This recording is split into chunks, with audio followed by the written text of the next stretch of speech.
Si vous n'avez jamais vu de zélotes dans l'évangile, parce que le véritable zélote, ce n'est pas notre frère Serge. Moi, je suis un premier zélote. Parce que j'ai donné la définition de ces zélotes-là. Nous sommes des hommes qu'on a déjà tués depuis longtemps. Un cadavre qui marche. Oui, même les prophètes, même les prêtres sont pervertis. Et jusque dans mon temple, ils font le mal. L'Éternel le déclare. Merci. Parole du Seigneur. Amen. Nous continuons dans cet enseignement sur le Jéhovah Tsidkenu. Ça, c'est le grand thème. Mais là, maintenant, nous sommes dans le royaume de Melchisedec. Parce que nous voulons montrer qui sont ceux qui sont, au fait, partisans de ce grand royaume.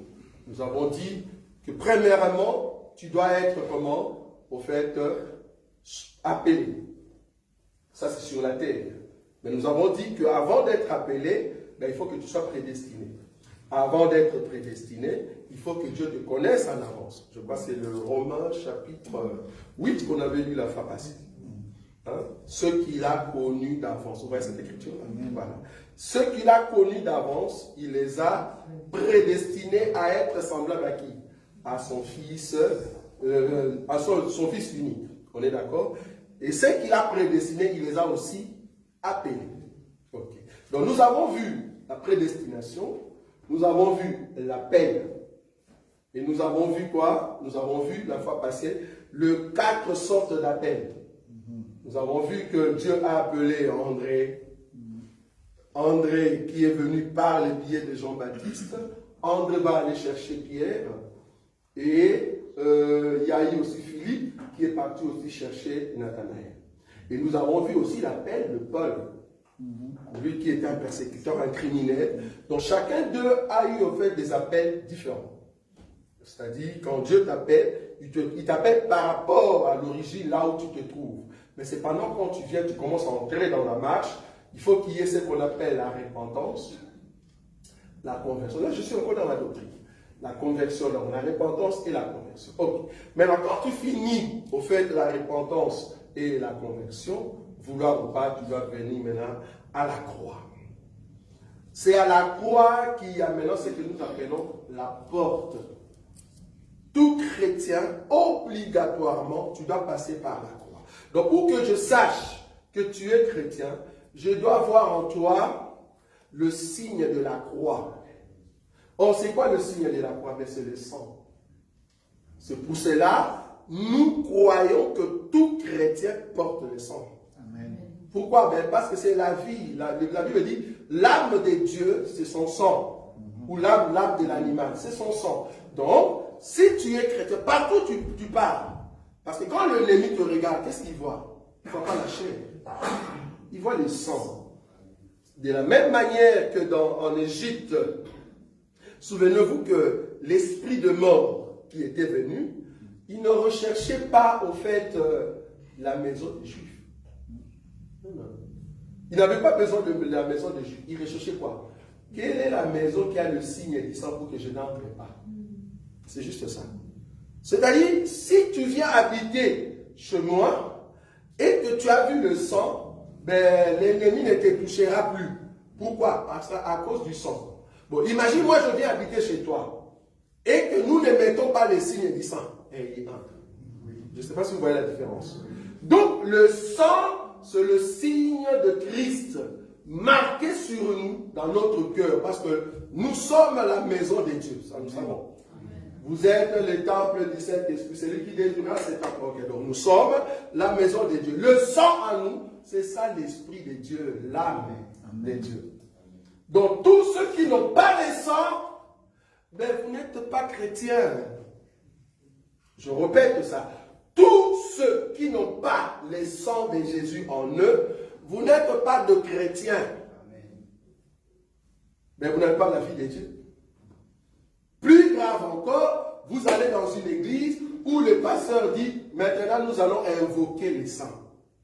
Si tu entres dans une église, il commence à invoquer les saints. Avant d'abord d'invoquer les saints, dis-toi que tout le monde qui sont là, ce sont des païens. Ils veulent maintenant invoquer quoi? les saints, ou que les saints viennent en eux. Donc vous êtes tous des païens. Un chrétien n'invoque pas les saints. Un chrétien a les saints. Je ne sais pas si vous voyez la différence. Le premier jour que nous avons rencontré le Seigneur, mais nous devons passer par la justification qui est à la croix. Or, pour qu'il y ait justification, il y a eu déjà un homme. La Bible dit, l'agneau de Dieu a été immolé avant la fondation du monde. Quand on dit fondation du monde, c'est différent avec fondation de toute créature. On n'a pas dit ça. On a dit monde. Or, le monde, c'est le système humain. Amen. Vous voyez ça? C'est le système humain. Donc, avant qu'il y ait le système humain sur la terre, Dieu avait déjà prévu un agneau qu'il avait déjà immolé. De sorte que toute personne qui vient par cet homme ou par Dieu porte déjà le signe du sang. Porte déjà le signe du sang. Donc, vouloir ou pas, si nous avons été prédestinés, je viens maintenant, j'arrive au niveau de l'appel. Après l'appel, il faut que j'aie le sang. Ok. Je dis ici, la croix est une porte. La croix est une porte. Donc en réalité, un chrétien a comme début de la marche la croix. C'est-à-dire, c'est par la croix que la marche commence. Pourquoi? Mais c'est à la croix que l'Église est née. C'était à la croix. Nous sommes nés, sortis de Dieu. Mais nous venons d'où? Parce qu'en Christ et Jésus, nous sommes sortis. Oui ou non? Amen. Mais nous venons d'où? Vous voyez ça? Parce que nous étions en Christ, nous sommes sortis. Mais avant d'être sortis, nous venons de quelque part. Donc, nous sortons en Christ et Jésus par la croix. Donc, c'est Jésus qui est mort à la croix et il nous a donné, au fait, l'accès maintenant pour que nous puissions passer. Okay. Dès que tu arrives à la croix, on doit voir les sangs. Or, les sangs, c'est la révélation de la parole. La révélation de la loi. Donc, on va prendre une écriture. On va maintenant marcher. Les sangs, la justification. Je vais prendre une écriture, frère Boïka, qui va beaucoup m'aider ici. Je prends, au fait, Romains chapitre 2. Permettez que je sois encore sur terre. Et prochainement, nous allons voir comment nous allons commencer à monter. Romains chapitre 2, le verset 13. Je dis au nom de Jésus. Oui. Ce ne sont pas en effet ceux qui écoutent la loi qui sont justes devant Dieu. Okay. Mais ce sont ceux qui mettent en pratique qui seront justifiés. Alors, répète ça s'il te plaît. Ce ne sont pas en effet ceux qui écoutent la loi qui sont justes devant Dieu. Un instant. Ce ne sont pas ceux qui écoutent la loi qui sont justes. Amen. En d'autres termes, je peux venir 30 ans à l'église, 40 ans, je suis à l'église, 50 ans, je suis à l'église, j'écoute tous les jours la loi de Dieu. Ce n'est pas ça qui fait de moi un juste. Donc vous comprenez que nous avons aussi des pasteurs qui ne sont pas justes. Il a seulement écouté la parole de Dieu plusieurs fois et il est devenu pasteur. Ce qui fait de moi juste, la Bible dit, c'est ceux qui mettent en pratique la loi que vous écoutez. C'est ça la différence. Donc tu ne peux pas monter au ciel parce que tu écoutes la parole de Dieu. Non. Tu vas monter au ciel parce que tu écoutes la parole de Dieu et tu le mets en quoi? En pratique. Mais si tu ne mets pas ça en pratique, tu ne monteras pas. Oublie. Et comme j'avais dit la fois passée, je suis désolé de vous dire que vous perdez votre temps. Pourquoi? Ben, tu perds trop du temps pour rien. Tu pouvais chercher autre chose. Au lieu de venir tout le temps à l'église, écouter et ne vouloir pas mettre en pratique la parole de Dieu. Et quand on dit mettre en pratique la parole de Dieu, c'est fuir ce que Dieu interdit. Amen. C'est ça, c'est juste ça.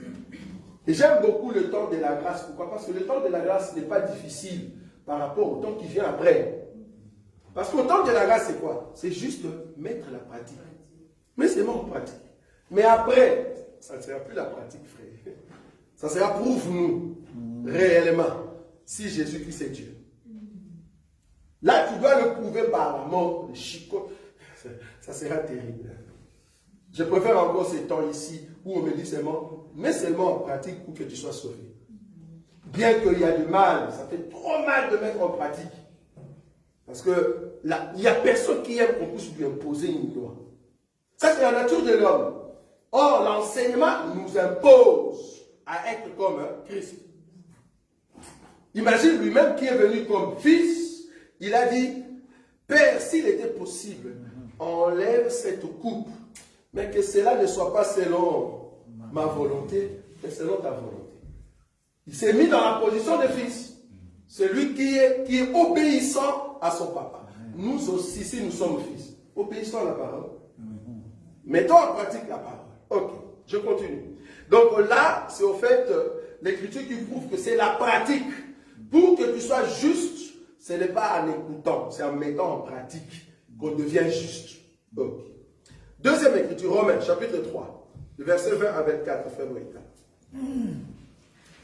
Car nul ne sera justifié devant lui par les œuvres de la loi, puisque c'est par la loi que vient la connaissance du péché. Mais maintenant, sans la loi, est manifestée la justice de Dieu, à laquelle rendent témoignage la loi et les prophètes. Justice de Dieu par la foi en Jésus-Christ. Jusqu'à 24. Ah, jusqu'à 24. Oui. Justice de Dieu Oui. par la foi en Jésus-Christ pour ceux qui croient. Il n'y a point de distinction, car tous ont péché et sont privés de la gloire de Dieu. Et ils sont gratuitement justifiés par sa grâce. Répète le verset 23 et 24.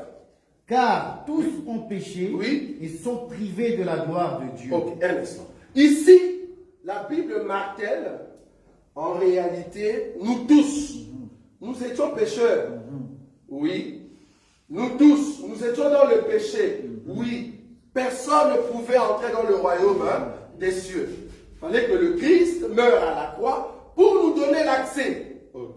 Maintenant qu'il nous a donné l'accès, qu'est-ce qui se passe? Maintenant, il faut qu'il y ait un peuple parmi ceux qui étaient pécheurs. Que ce peuple-là accède où? Dans la justice. Mais souvenez-vous que ce peuple-là, qui auront la capacité de connaître la justice, ils sont d'abord un peuple qui était connu des dieux. Amen. Je répète ça. Parce que il ne faut pas confondre ce qui se passe dans le monde maintenant. Je me te dit, tu peux entrer dans ton quartier, tu poses la question, qui sont chrétiens? Tu verras qu'il y a 100 personnes. Moi, je suis sûr que dans les 100 personnes, il n'y a pas 25 qui sont chrétiens. Parce que pour être chrétien, je vous dis, ce n'est pas facile. Ce n'est pas facile. Vous imaginez une ville comme Sodome et Gomorrhe, il n'y avait que 4 personnes qui étaient dignes. Et parmi les 4, il y a seulement 3 qui sont entrés. Vous imaginez? Parce que l'autre est resté comme bloc de scène. 4 personnes pour 2 villes. Supposons que cette ville-là s'appelle Ever ou Zaventem. J'ai diminué vraiment pour que ça ne soit pas grand.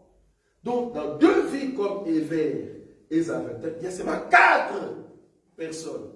Je vous dis et je vous rassure que ceux qui vont aller au ciel, nous ne serons pas nombreux. Pourquoi? Il faut porter les saints et mettre en pratique ce que les saints te disent. C'est comme ça que tu vas monter.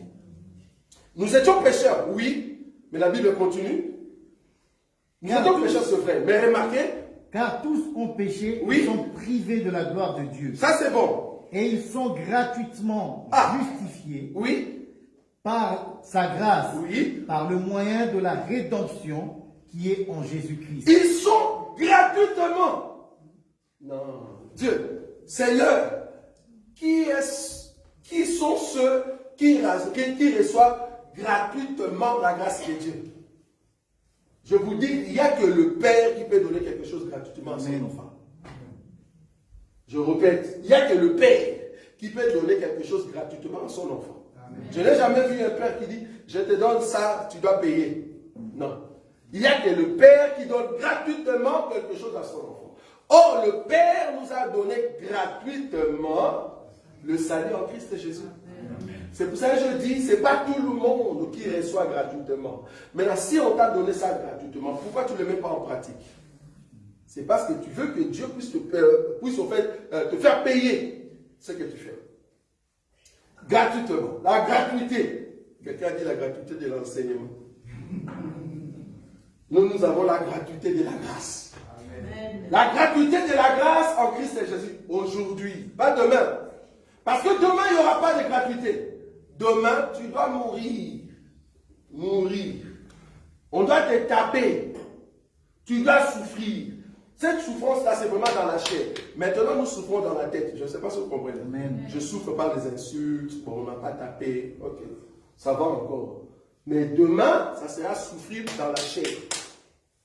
Aujourd'hui, c'est encore gratuit. Ok, gloire à Dieu. Mais remarquez que demain, non. Parce que les gens, on va les amener à souffrir. Ok. Donc, ils sont gratuitement justifiés par sa grâce, par le moyen de la rédemption qui est en Jésus-Christ. Donc, toute personne qui ne croit pas que Jésus-Christ est le rédempteur, tu iras en enfer. Je répète, parce que le vendredi, on a parlé sur l'islam. Je crois qu'à un moment, on n'en a plus peur. On n'a plus peur. Parce que eux, quand ils viendront, ils vont le dire tout haut, que celui qui ne prie pas, qui n'est pas dans l'état islamique, tu es condamné. Alors, comme aujourd'hui, c'est encore notre temps, je vais le dire tout haut. Un musulman ne verra pas Dieu. Un musulman n'entrera pas au ciel. Et d'ailleurs, ils savent qu'ils ne vont pas entrer. Ils le savent. Et d'ailleurs, le prophète l'a très bien dit. Je ne sais pas moi-même mon sort. Non, nous, notre sauveur ne dit pas comme ça. Non, nous, notre sauveur ne dit pas comme ça. Il ne connaît pas son sort. Lui-même, il ne sait pas son sort. Comment suivre quelqu'un qui ne connaît pas son sort? Et je répète encore, le Dieu qu'on appelle Allah, les dieux qu'on appelle Allah, ce n'est pas les dieux des Juifs. Amen. Ce n'est pas les dieux des chrétiens. Non. Il ne faut pas dire, nous on l'appelle Dieu, vous l'appelez Allah. Non, ce n'est pas la même chose. Pourquoi je dis ça? Il faut me poser la question. Pourquoi je dis cela? Si Allah, c'est le même Dieu d'Abraham, or Abraham, la Bible dit, Dieu s'est révélé à Abraham comme qui? Comme le Dieu El Shaddai. Tout-puissant. Le Dieu tout-puissant. Ok. Si toi, Ismaël, tu respectes les dieux de ton père Abraham, appelle El Shaddai. Pourquoi tu l'as appelé Allah? C'est parce que Allah, c'est les dieux que tu as reçus du côté de ta maman. C'est en Égypte que tu as reçu ça, frère. Nous n'avons pas le même Dieu avec le musulman. C'est pour cela, ils vont imposer à ceux qui vont dire le nom de Jésus pour dire que si vous dites que Jésus-Christ est Dieu, c'est un blasphème. Vous blasphémez. Comment est-ce que Dieu peut naître? Comment est-ce que Dieu peut manger le pain? Ça, c'est votre Dieu qui ne mange pas le pain. Nous, notre Dieu mange le pain. Amen. Ça, c'est votre Dieu.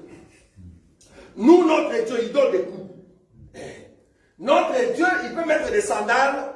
Notre Dieu peut mettre des robes. Et plus grave encore, la Bible, noir sur blanc, dit que Dieu est venu rencontrer Abraham avec les deux anges. Et ils disent non, ce n'était pas Dieu, c'était les anges. Dieu ne peut pas venir. Ah voilà, ça c'est votre Dieu. Votre Dieu ne peut pas venir. Notre Dieu, à nous, il peut venir. Amen. Il peut nous visiter et il peut nous parler. Donc, comprenez que maintenant, là, vous avez encore le temps de la grâce de parler de Jésus. Mais je vous dis que le demain, ça sera terrible pour tous ceux qui vont dire le nom de Jésus. Pourquoi? Parce que le nom de Jésus est sonné comme un poison dans la vie des musulmans. Ils pensent que Jésus est simplement un prophète. Une fois, j'ai rencontré un musulman, je lui ai posé la question, dans votre Coran, on nous a dit que Issa, c'est ça, il l'appelle comme ça. Issa va venir pour prendre d'Angèle, c'est ça? D'Angèle. Donc l'antéchrist, il l'appelle avec un nom là. Ah, comment? Jadel. Il viendra pour prendre l'antéchrist. Je dis, oh, Tu es sûr de ce que tu dis? Il dit oui, c'est écrit dans le Coran que Isa viendra pour prendre l'antéchrist. C'est lui qui va le faire. Je dis ok. Il y a combien de prophètes dans votre livre de Coran? Ah, il y en a plusieurs. Mais pourquoi tant de prophètes? Il n'y a personne qui est venu pour prendre Jadel. C'est seulement Christ. C'est ça qui prouve que parmi tous ces prophètes, le seul et l'unique qui est capable de tuer l'antéchrist, c'est le Christ. Amen. Pourquoi ne pas croire à ces dieux-là? Oh, nous sommes encore au temps où nous pouvons crier que Christ est ma joie. Amen. Christ est mort à la croix. Donc, si tu ne crois pas que Jésus-Christ est Seigneur, comment tu seras sauvé? Tu ne seras pas sauvé. Tu ne crois pas que Jésus-Christ est Dieu. Jusqu'à présent, il y a d'autres qui se disent chrétiens. Même au milieu de ceux qui se disent chrétiens. Ils ne croient pas que Jésus-Christ est Dieu. Ils ne croient pas que Jésus-Christ est lui, le Père. Non, ils ne croient pas. Il y en a beaucoup. Je peux citer même leurs églises. Assemblée des dieux. C'est là-bas que je suis venu. Du moins, je cite ça. Église comme la Borne. Je viens de là.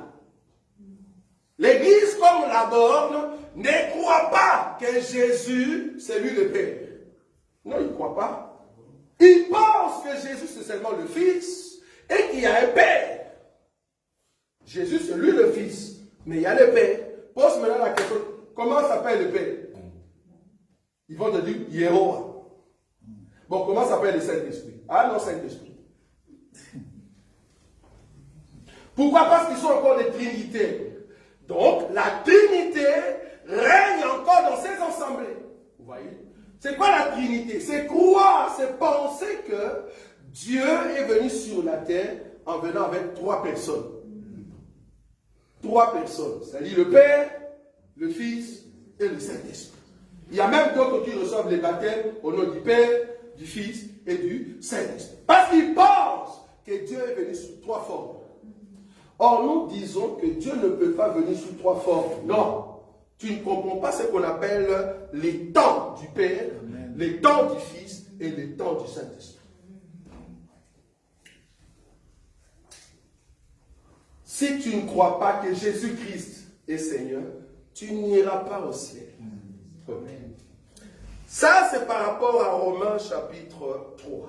Je vais prendre une écriture. 1 Corinthiens chapitre 6. 1 Corinthiens chapitre 6. 1 Corinthiens chapitre 6. Prends le verset 11, frère Boïka. Verset 11. Et c'est là ce qui était. Non, c'est que vous étiez. Ce que je vous ai. Non. Ce que vous étiez. Non, c'est que vous étiez. Oui, c'est ça. Oui. Et c'est là ce que vous étiez. Oui. Quelques-uns de vous. Mais vous avez été lavés.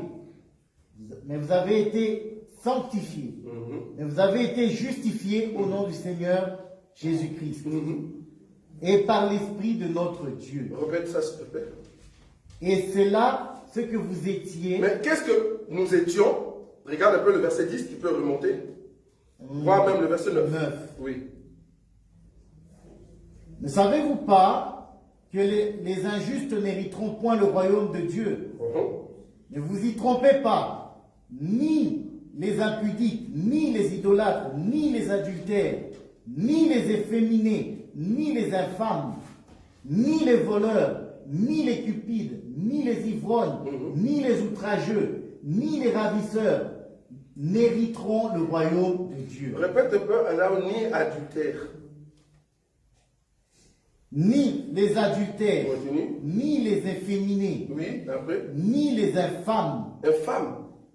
Chez toi, on a dit infâme. Infâme, oui. Moi, dans ma Bible, on a dit un mot, que je vais le dire ici, je suis désolé. On a dit homosexuel.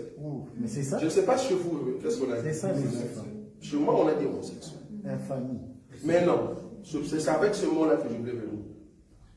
Les problèmes de la génération d'aujourd'hui, voire même de policiers, voire même le maire de nos communes, qui se disent des chrétiens, ce sont de faux chrétiens. Amen. Je répète, le problème de nos policiers, Nos policiers ici en Belgique, bon, peut-être, je ne sais pas moi, dans d'autres pays, ça passe encore. Mais ici en Europe, nos policiers qui se disent chrétiens, pour fuir, pour ne pas dire que je suis musulman, ou je suis athée, bon, il y a d'autres déjà qui témoignent qu'ils sont athées, ils se disent chrétiens, mais ce sont de faux chrétiens. La chrétienté, ce n'est pas aller à l'église. La chrétienté, ce n'est pas avoir une Bible. La chrétienté, c'est une vie pratique de la parole de Dieu. On a bien dit ici que ni les homosexuels n'hériteront le royaume des cieux. Dieu ne peut pas être si gentil pour laisser un homo entrer au ciel. Ah non. Ça passe pas, ça. Ça passe pas. Ah, Dieu est miséricorde. Tu confonds la miséricorde. La miséricorde de Dieu est seulement pour ceux qu'il a connus d'avance. Il les a prédestinés, il les a appelés, il les a justifiés pour entrer dans la gloire. C'est là qu'il y a la miséricorde. Or, ceux qui sont dans la miséricorde de Dieu, pour que Dieu t'appelle, il faut que tu puisses avoir quelque chose de Dieu. C'est là que je viens. Donc, un homme ne peut pas tirer les oreilles de vos enfants. Une malédiction qui peut t'arriver, c'est si seulement ton enfant devient homo ou lesbienne. C'est une malédiction. Tu n'as pas réussi ta chrétienté. Je répète, la malédiction que toi, parent, tu peux avoir, c'est quand un de tes enfants devient un homo, lesbienne, carte SIM double, comme les Congolais disent. Vous voyez les téléphones double SIM. Donc vous avez carte SIM, donc ça peut, vous pouvez mettre 2 numéros. C'est toi qui sais. Si tu veux le numéro de devant, même le derrière, c'est toi qui sais. Quelle malédiction! Dans ta famille, il y a le mot. Quelle malédiction! La Bible dit, ils n'hériteront point. Dieu ne peut pas être un menteur, frère. Amen. Dieu ne ment pas. Ils ne vont pas entrer, il n'y a pas la miséricorde pour une telle personne. Et je l'ai dit ici une fois, une personne qui était née garçon et qui est devenue femme, tu es maudite. Tu n'entreras pas au ciel, même si tu pries trop fort. Nous ne savons pas si tu es frère, si tu es sœur. Et nous le disons toujours, quand tu viens au milieu de nous, bon, premier jour, nous ne savons pas. On va croire que tu es une sœur. Mais le jour où tu vas nous dire qu'en réalité, j'étais garçon, maintenant que je suis fille, nous allons te chasser de cette église. Pourquoi? Mais nos frères vont penser que tu es une belle femme. Et le frère va aller au fait sortir avec son ami garçon. Non, nous allons te chasser. Le jour même que tu vas le dire, nous allons te chasser en plein lieu comme ça, devant tout le monde, nous allons t'appeler sœur qui? Sœur, normalement ton nom c'était Jean, maintenant comme tu es devenu femme, tu penses seulement les gens, tu mets la fin nette. Jeannette, tu vois? Nous allons t'appeler ici devant tout le monde, ok, que le peuple de Dieu se lève. Nous allons prier et dire à Dieu que de telles personnes, comme la sœur soi-disant Jeannette, alors qu'il s'appelait Jean, que de telles personnes ne viennent pas au milieu de nous. Tous ceux qui sont dans leur famille ne verront pas Dieu. N'entreront pas. Pourquoi est-ce que nous disons que ceux qui seront justifiés, c'est ceux que Dieu a connus d'avance? Je répétais la fois passée que tu n'es pas chrétien par hasard. C'est-à-dire, par hasard, j'ai rencontré la parole de Dieu, un frère m'a prêché et j'ai écouté la parole de Dieu, je suis devenu chrétien. Non. Tu es devenu chrétien, comme les gens utilisent le propos. En réalité, tu n'es pas devenu chrétien. Tu as été d'abord connu d'avance par Dieu. Dieu t'a prédestiné à être semblable à son fils. Ok. Mais là, qu'est-ce qu'il fait? Il t'envoie. Il t'envoie sur la terre. Comme il t'envoie sur la terre, alors qu'il t'avait déjà connu d'avance. Dès que tu es là-bas, mais tu es sorti quand même d'un pays respectif. Ok. Étant pécheur, c'est tout à fait normal. Mais quand tu vas écouter la peine, tu vas aller vers Dieu. Amen. Maintenant, je veux rechercher, mais qu'est-ce que Dieu a mis dans ces gens-là pour qu'ils soient différents? De sorte que quand Dieu va les appeler, qu'ils puissent écouter directement la parole. Je vous avais dit ici, nous sommes comme des vases. Okay. Dans ces vases, il y a quelque chose que Dieu a mis. Nous allons voir ça. Je vais prendre une écriture. Je vais marcher plutôt avec le frère Béni et puis le frère Boïka. Donc, frère Béni, prends-moi l'écriture de Jérémie, je crois. Jérémie, oui, c'est ça. Jérémie chapitre 32, 6 à 14. Nous allons écouter cette écriture quand même. Qu'est-ce que Dieu a mis en nous? Parce que si nous sommes des vases d'honneur, vases de la miséricorde, je dois savoir, mais pourquoi Dieu m'a choisi?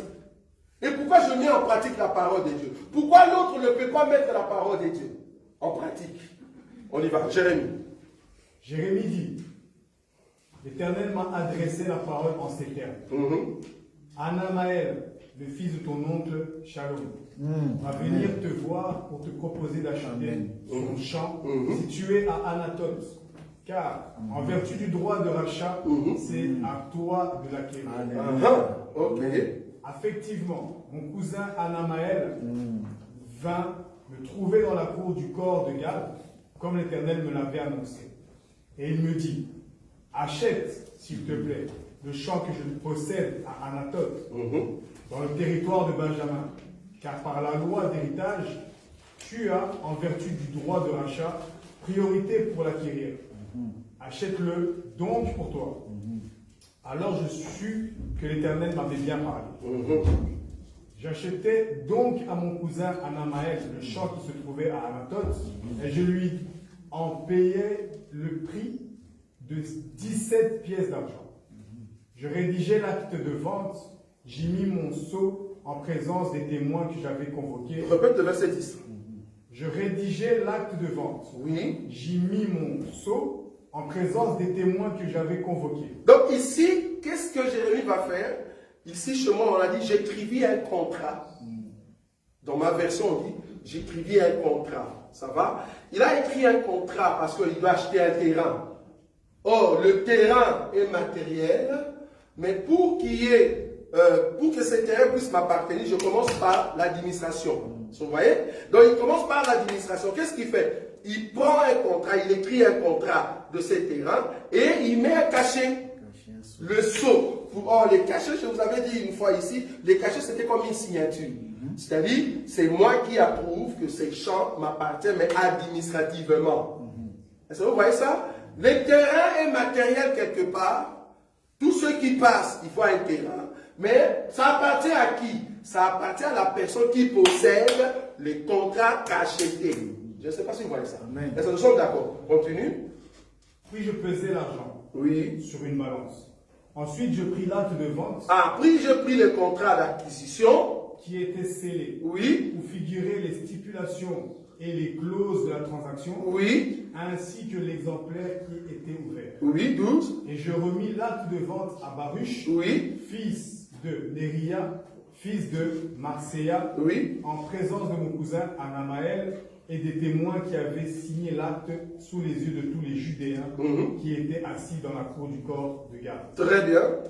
Puis j'ordonnai à Baruch, j'ordonnai à Baruch, voici ce que déclare le Seigneur des armées célestes. Dieu d'Israël. Qu'est-ce que Dieu déclare? Prends ces documents. Prends ces documents. L'acte de vente qui est scellé. Contrat d'acquisition qui est scellé. Et celui qui est ouvert. Et celui qui est ouvert. Et dépose-les dans un vase de terre cuite pour qu'il se conserve longtemps. Mets-le dans un vase de terre pour que cela se conserve vraiment longtemps. Écoute. Tu n'es pas chrétien par hasard. Amen. Tu es chrétien parce que Dieu te connaissait d'avance. Maintenant, nous, tes frères, nous saurons que tu es chrétien quand tu prends les contrats d'acquisition, tu le mets en pratique. Amen. C'est comme ça que nous, on va t'appeler chrétien. Je ne saurais pas t'appeler chrétien si je ne vois pas la parole de Dieu en toi. Dieu seul sait qu'il a mis le contrat d'acquisition en toi. Or, les contrats d'acquisition veut dire les terrains appartiennent à celui qui a mis les sceaux. En d'autres termes, nous appartenons à Dieu qui a mis un sceau sur nous. Nous sommes comme des contrats d'acquisition. Vous voyez ça? Maintenant, nous, tes frères, nous saurons que tu as au fait le contrat en toi quand tu le mets en pratique. Je ne sais pas si vous voyez ça. Deuxième élément. Frère Moïka, je prends un roi. 1 roi 17, 8 à 16. Contrat d'acquisition. Et deuxième élément. 1 roi 17. Oui. 8 à 16.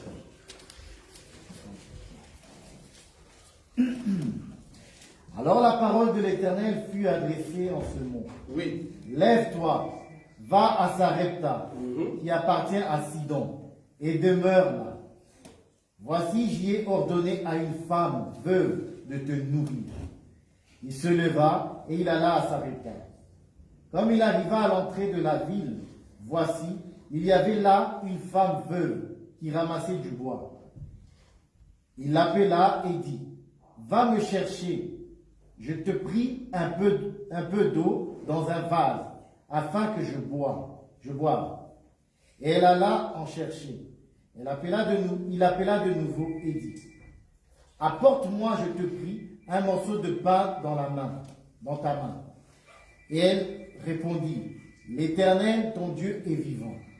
Je n'ai rien de cuit, je n'ai qu'une poignée de farine dans un pot et un peu d'huile dans une cruche. Et voici, je ramasse 2 morceaux de bois, puis je rentrerai et je préparerai cela pour moi et pour mon fils. Nous mangerons, après quoi nous mourrons. Élie lui dit, ne crains point, rentre, fais comme tu as dit. Seulement, prépare-moi d'abord avec cela un petit gâteau. Et tu me l'apporteras. Tu en feras ensuite pour toi et pour ton fils. Car ainsi parle l'Éternel, le Dieu d'Israël.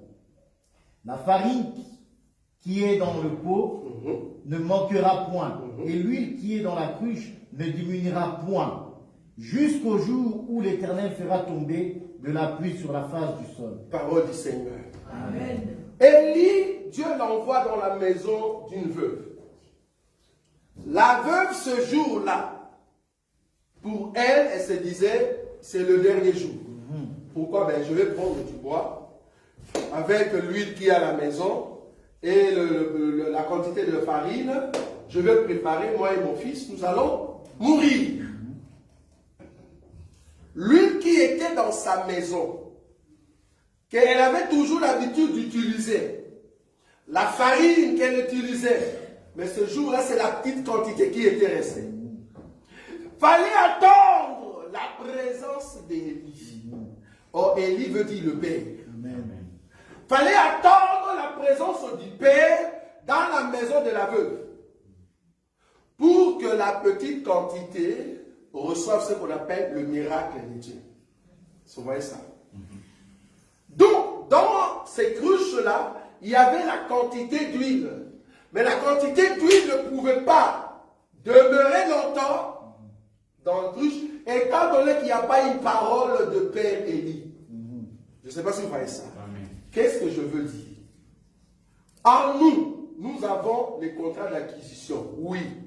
Nous avons aussi l'huile. Oui. Nous avons de farine. Oui. Mais s'il n'y a pas une parole scellée sur toi, vouloir ou pas, tu seras mangé ou utilisé.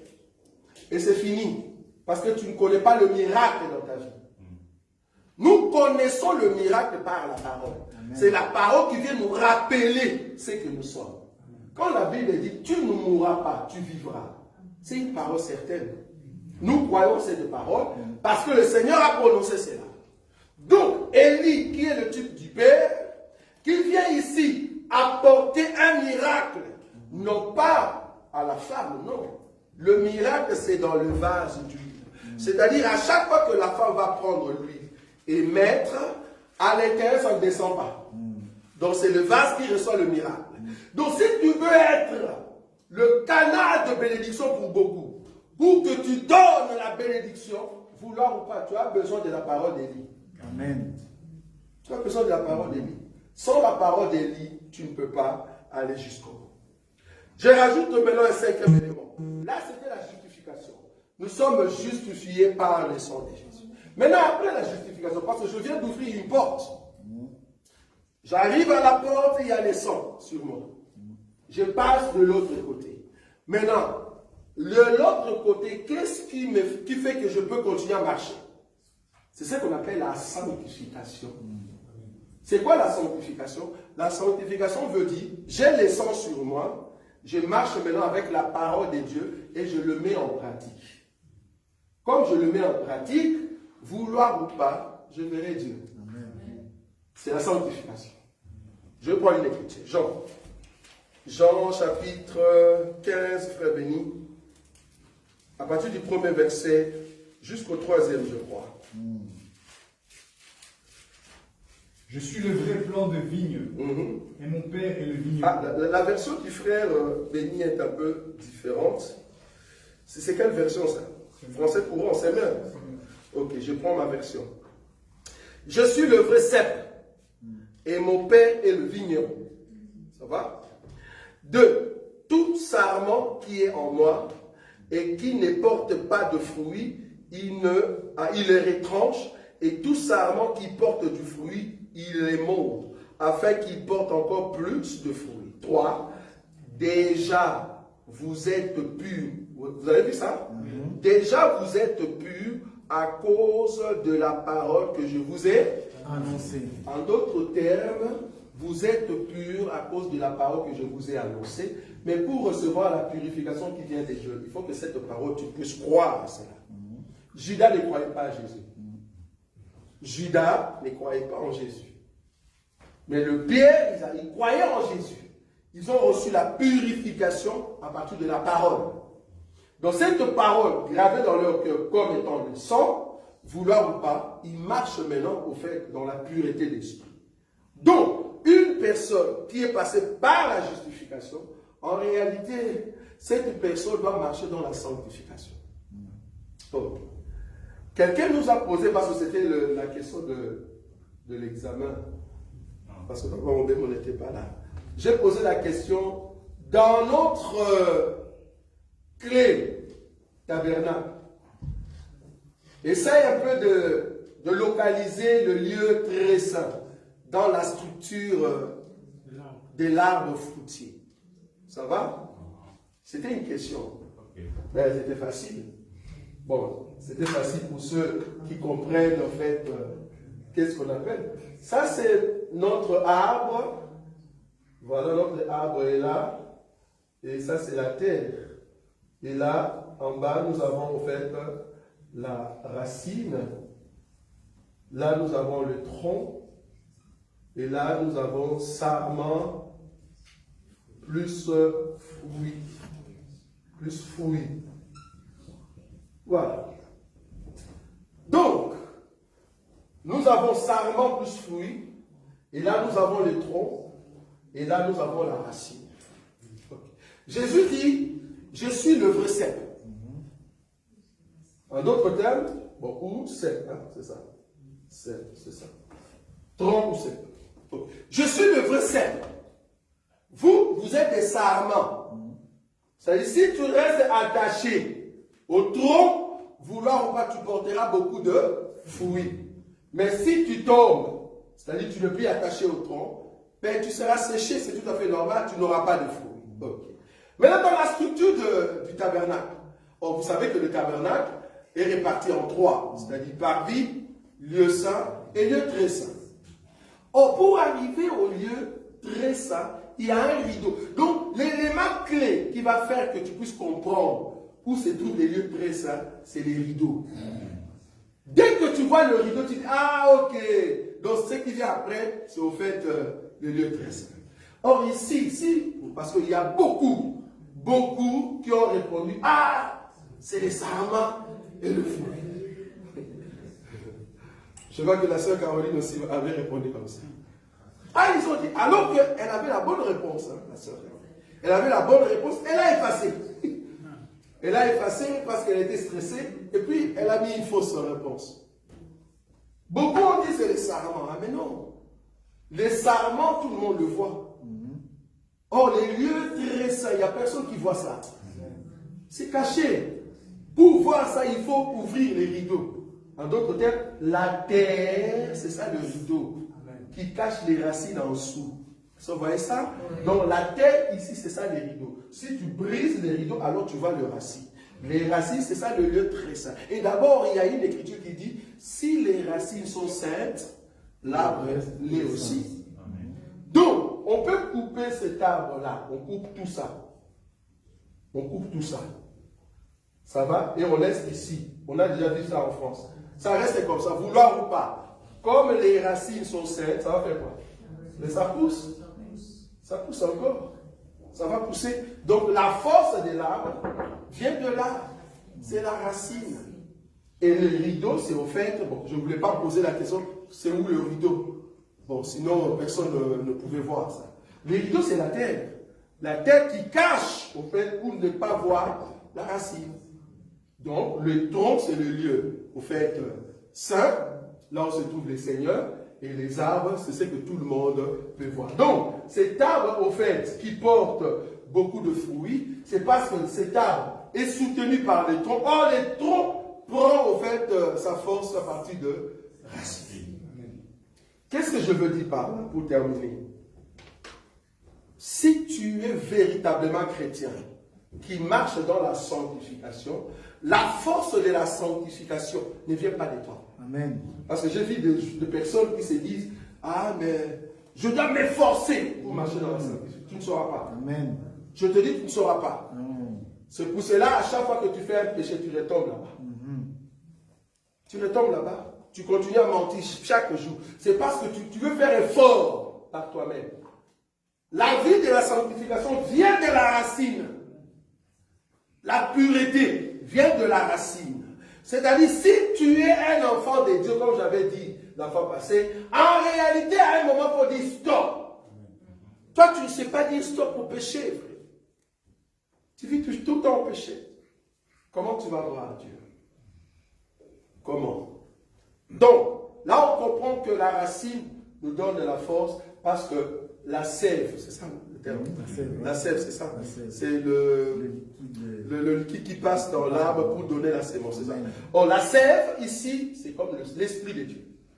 Or, l'Esprit de Dieu, remarquez que pour qu'il y ait le feuille ici, mais ça vient de l'arbre. Vous voyez? La sève monte à partir de racines, ça passe par les troncs et ça fait pousser, au fait, le feuille. Donc, si nous n'avons pas l'esprit du commencement, nous ne pouvons pas marcher dans la sanctification. Tu vas commencer à tomber tout le temps. Et le bien est qu'à chaque fois que tu tombes, il faut que le Saint-Esprit te dise, mais relève-toi.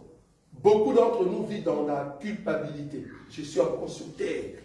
Je voulais en tout cas qu'on commence par là, et quand je vais monter, c'est bon. Il y a beaucoup qui vivent encore dans la culpabilité. C'est quoi la culpabilité? Tu tombes et puis tu dis, oh, je ne vais pas me relever, d'ailleurs je ne suis pas propre. Plus tu fais ça, plus le Némi est très content. Parce qu'il sait qu'il t'a abattu. Quand tu tombes du Seigneur, non, je ne peux pas continuer. Pardonne-moi, donne-moi la force de continuer. Plus tu dis, donne-moi la force de continuer, plus tu vas abandonner les péchés. Plus tu dis, Seigneur, aide-moi en tout cas, je dois abandonner ces péchés. Parce que, pourquoi le Seigneur m'amène là-bas? Jacques a dit une chose. Ok, on va quand même prendre. Jacques a dit une chose, c'est là-bas que je vais terminer. Jacques a dit quelque chose de très important, frère Boïka, par rapport au péché. Heureux l'homme qui supporte patiemment la tentation. Je n'ai même pas donné l'écriture. C'est grave. Je n'ai même pas donné l'écriture. Le frère est déjà là-bas. Est-ce que moi je suis là-bas? Non, moi je ne suis pas là-bas, frère. Ça, c'est un frère zélé, il est trop fort. Jacques, là où on parle du péché, là. C'est là? Non, c'est Jacques 1er, non? Oui, c'est là. Et c'est où? 12, 13, 14, 15. Ah bon? Oui. Ah, ok, c'est bizarre. Ok, vas-y. Heureux l'homme qui supporte patiemment la tentation. Oui, Car après avoir été éprouvé, oui, il recevra la couronne de vie très bien. que le Seigneur a promis à ceux qui l'aiment. Très bien, très, c'est ça. Que personne, Oui. lorsqu'il est tenté, ne dise Oui. c'est Dieu qui me tente. Mhm. Car Dieu ne peut être tenté par le mal Jamais. et il ne tente lui-même personne. 14. Mais chacun est tenté Chacun est tenté. quand il est attiré. Ah, donc la tentation arrive. C'est bien. C'est pour tout le monde. Même Jésus a été tenté, on est d'accord. Mais Jésus n'a pas été attiré par la tentation. Le problème, le premier pas du péché, c'est quand tu es attiré par la tentation. Est-ce que vous voyez ça? Ok. Attiré. Et amorcé Après amorcé, donc tu commences. par sa propre convoitise. Voilà. 15. Puis, Oui. la convoitise, lorsqu'elle a conçu, Oui. enfante le péché. Continue. Et le péché étant consommé, Uh-huh. produit la mort. Voilà. Donc, personne ne peut nous dire que si je suis tombé, c'est au fait, c'est parce que le péché était fort plus que moi. J'ai déjà entendu ça. Les péchés étaient forts plus que moi. J'ai vu un frère, un bien-aimé, en tout cas en Afrique, qui m'a appelé, frère, j'ai vu que vous avez des prières. Est-ce que vous savez mettre le sujet de prière pour moi? Parce que je vis tout le temps, la chose me sert, je ne peux pas sortir. La chose est tellement forte sur moi, je ne sais pas sortir de la masturbation. Mettez le sujet de prière. Je dis oui frère, on va mettre. Mais je ne peux pas donner ce sujet-là. Comment toi, un chrétien, la masturbation peut être tellement forte sur toi? D'abord, il faut comprendre que la masturbation, c'est le péché impur de la pensée. Ça commence dans la pensée. Okay. La masturbation, ça vient comment? J'avais dit ça la fois passée. Tu es seul. Parce qu'il n'y a personne qui peut nous dire, j'ai fait ça devant tout le monde. Pour que ça vienne, il y a d'abord l'esprit d'isolement. Tu vas t'isoler là où tu es seul. Or, dans ta tête, le fait que tu as l'esprit de t'isoler, cela veut dire, j'entre dans les lieux ténèbres. Tu vois? Comme ça, on ne me voit pas. Je veux me cacher pour qu'on ne me voit pas. Dès que tu te caches, tu ouvres le téléphone. Ou ton smartphone. Tu commences à regarder. J'avais dit la fois passée, tu vas voir que tu vas commencer normal. Il n'y a personne qui entre directement pour commencer là-bas. Non. À moins que tu aies vraiment suyé. Il y a d'autres, comment ils tombent. En tout cas, pour ceux qui veulent sortir de là, ben vous tombez parce que tu t'isoles. Ça, c'est le premier piège. Tu ne veux pas être là où il y a des gens. Deuxième piège. Tu commences d'abord à regarder les infos. Ok, c'est bien. Mais plus tu restes distrait, la distraction, plus tu restes distrait avec ton téléphone, vouloir ou pas, dans la distraction, il y a d'autres images qui vont venir. Il y a l'image d'un garçon ou d'une fille qui va passer. Ah, lui, il est beau. C'est encore bien. Ah, elle est belle. C'est encore bien. Tu recherches d'autres personnes qui sont belles comme elle. Tu vois? Tu vas commencer par politique, foot. Là, maintenant, tu es dans la beauté. Tu vas dans la beauté. Ah, je vais voir des filles comme elle, mais dans d'autres niveaux. Donc, plus tu entres là-bas dans l'isolement et que tu ne sors pas de là où tu es, tu vas tomber. Tu vas tomber. Et tu vas voir pour que tu comprennes que là, Satan t'a eu. C'est quand tu prends la clé de la chambre, tu fermes. Quand tu fermes comme ça, Satan dit, voilà, j'ai payé. Donc, c'est-à-dire, je veux maintenant tomber. Tu fermes la chambre. Je vais tomber. Donc, si le frère veut sortir de la masturbation, il doit d'abord sortir de tout ce qui est pornographie. Il doit d'abord sortir de tout ce qui est suivre des pensées. Si tu ne sors pas là-bas, il n'y a personne qui va me dire que je suis tombé dans la masturbation, j'ai prié et puis je tombe. Non, ce n'est pas possible. Ou soit j'étais avec les amis et puis je tombe. Non. Pour tomber dans ces péchés-là, c'est parce que tu t'es isolé. Et puis tes pensées sont souillées et c'est là-bas que tu tombes. C'est là-bas que tu tombes. Alors qu'un enfant de Dieu, au fait, à chaque fois que tu fais la masturbation, tu n'es pas différent d'un homosexuel. Je répète, à chaque fois que tu tombes, tu fais la masturbation, tu n'es pas différent d'un homosexuel, d'une lesbienne. Pourquoi? Parce que tu te satisfais à toi-même. C'est-à-dire, la pensée devient comme ton homme et qui t'amène des images et le corps satisfait. Là, tu fais l'homosexualité, c'est-à-dire en toi-même. Oh, tu détruis ton corps. Ça met des maladies terribles. Tu détruis ton corps. Le péché ne vient pas du coup comme ça. Non, Dieu a permis que le péché commence d'abord par la tentation. Le péché commence toujours par une tentation, après tentation, attraction, c'est-à-dire attirer, après attirer, la convoitise, ça commence à venir, paf, tu tombes. Il y a toujours ce qu'on appelle des étapes. Maintenant, le problème d'un enfant de Dieu, c'est de détecter dès le commencement que, ah, ici, il y a un piège. Mais toi, non. Toi, non. Toi, tu continues. Déjà, tu restes seul vers 2 h du matin, 1 h du matin, minuit. Quand tout le monde soit endormi, vouloir ou pas, tu tomberas. Tu tomberas. Tu aimes tout le temps regarder la télé seul. Tu ne veux pas que les autres... C'est le fait déjà de t'isoler, là, le diable est content. Évite, en tout cas, d'être isolé parce que l'ennemi va t'amener à tomber. Amen. Amen. Tendre Père, nous voulons marcher dans la sanctification, dans la pureté, car la justification nous donne l'identité. Tous ceux qui passent par la porte de la croix et qui ont le sang en eux, les sangs donnent l'identité céleste. Et c'est là-bas que nous marchons maintenant dans la sanctification. Permets que ton peuple entre maintenant dans la grandeur de ce que tu es, par les billets du sang qui est à nous et qui nous purifie et qui nous lave. Enlève en nous, Seigneur, la faiblesse du péché. Enlève en nous la faiblesse de tomber facilement, Seigneur. Nous voulons être forts devant le péché, devant la tentation, afin de vaincre le mal. Mets en nous la haine du péché pour que nous soyons forts, afin de vaincre le piège de l'ennemi. Nous voulons marcher dans la grandeur de ton nom, parce que c'est toi qui nous guides. Très bientôt, tu viens nous chercher et nous sommes fiers, parce que tu le mérites. En ton nom, Jésus-Christ, que nous avons ainsi prié. Amen. Amen. Prochainement, nous allons commencer.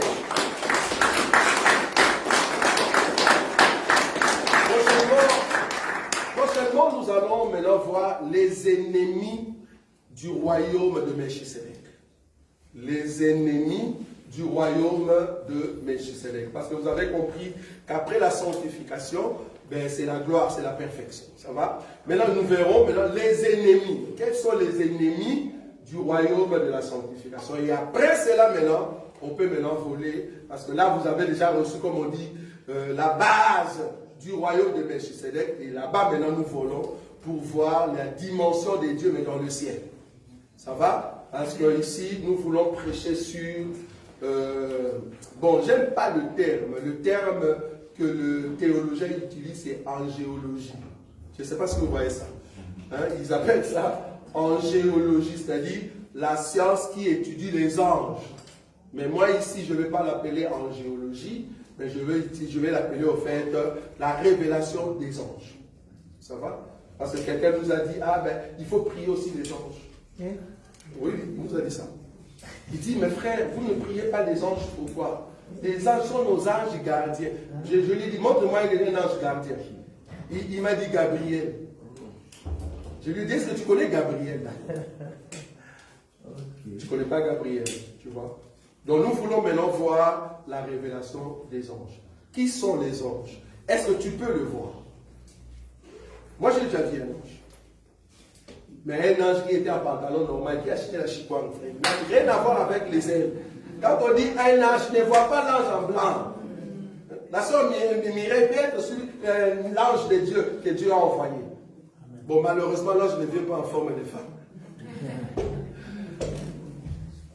Un ange peut se manifester en veste, costume normal. Du temps des apôtres ou des patriarches, l'ange apparaissait en robe. Mais aujourd'hui, si l'ange vient, il vient en pantalon normal. Il achète chicotte, les beignets. Et puis voilà. Et puis je vais vous montrer comment est-ce que tu peux reconnaître que telle personne, pour toi, c'était un ange. Dieu peut utiliser le frère béni un jour. Il apparaît auprès de toi, mais comme un ange. Je ne sais pas si vous voyez là où je suis. C'est ce que nous allons voir. Parce que si tu ne comprends pas cette technique-là, tu ne verras pas, tu vas te dire comment est-ce que Dieu peut me visiter. Même ton patron, Dieu peut l'utiliser comme un ange. C'est-à-dire, ce jour-là, Dieu amène l'angélisme dans son corps et c'est là-bas que l'esprit de l'ange se manifeste. Et c'est là-bas que tu vas comprendre, ah, c'est Dieu qui ouvre cette porte. Parce qu'il y a beaucoup qui ont vu de portes d'opportunités, mais ils ne savent pas que c'était une opportunité. Maintenant, nous voulons entrer dans cette dimension-là pour dénicher le royaume de Melchisedec. C'est un royaume très puissant. Nous allons commencer au ciel et nous allons venir sur terre. Amen. Voilà.